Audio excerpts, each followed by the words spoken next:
we had a slip up. Not a big deal. Let me share with you how to easily get back on track.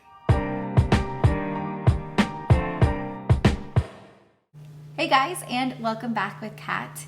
In my last video, I shared with you guys how I caved into the holiday pressure and ultimately fell off the carnivore diet for a couple of weeks.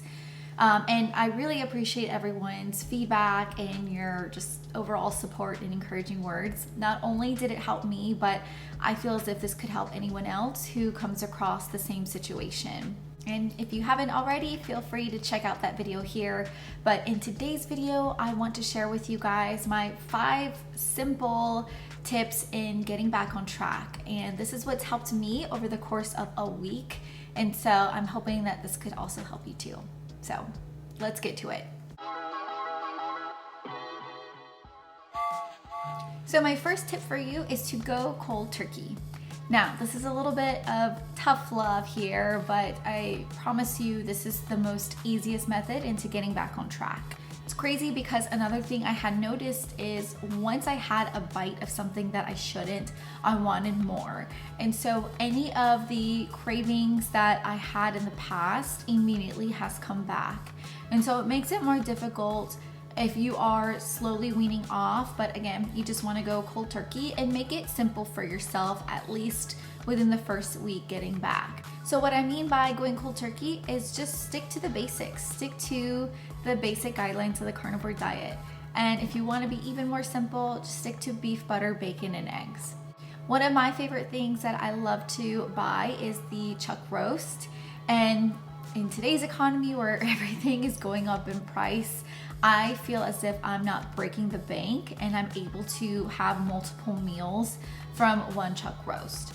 I'll even suggest not leaning towards dairy or cheese within your first few days getting back onto the carnivore diet as well, just to really take the time to heal your body and again, stick to the basics there.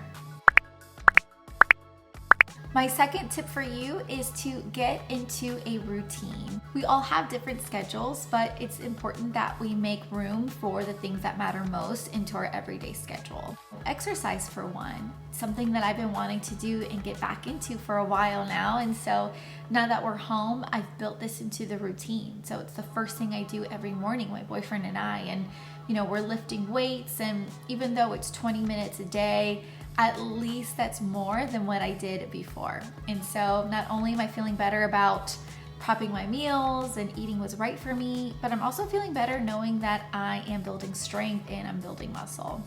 And so if that's something that's important to you, make room for that in your schedule. Another important factor is finding time to sleep. One thing that I like to take advantage of is the sleep alarm on my iPhone. So that really gives me the ability to assess the amount of hours I'll get per night if I am aiming to go to sleep at a specific time.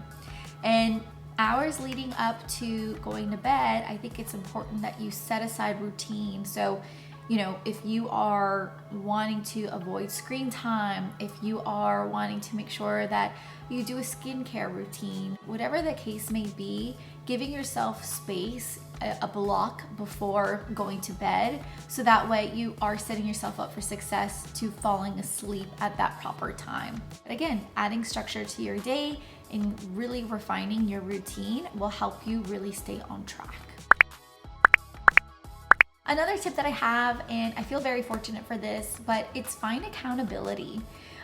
It's always easier to be on a journey with someone else. And so I'm very fortunate that my boyfriend is on this journey with me. And so we can really talk together, hold each other accountable.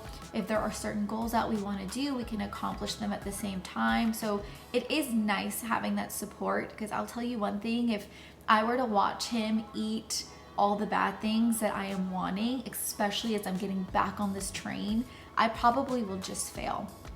And that's me knowing myself personally. But there's so many different ways to find accountability. So find a friend, and even if this person isn't on the same diet as you, that's totally fine. But ask for them to be your soundboard. So let them know, hey, I really need some help and I want you to hold me accountable. So let me tell you all the things that I had today. Let me list all all the progress that I'm seeing. Let me list to you all of the different symptoms I am feeling on this weird week as I'm getting back on track. And I find just talking about it really helps a lot. Other ways to find accountability is there are tons of Facebook groups out there, and I think just finding some relevance, finding some similarities that other people have experienced, just the same way that we were able to find it together as well. It really helps to surround yourself with a community of people striving for the same goals as you, which is just to live a very healthy life and being mindful of what we're eating. And so I'm really happy to have some support from you guys, and I want you guys to find support in each other as well while we're here on this channel. But there's also other communities out there that can provide the same thing, and I want you to know that there is an endless amount. And if you want any recommendations, I can put some down below if you're interested. My fourth tip for you is to drink a lot of fluids.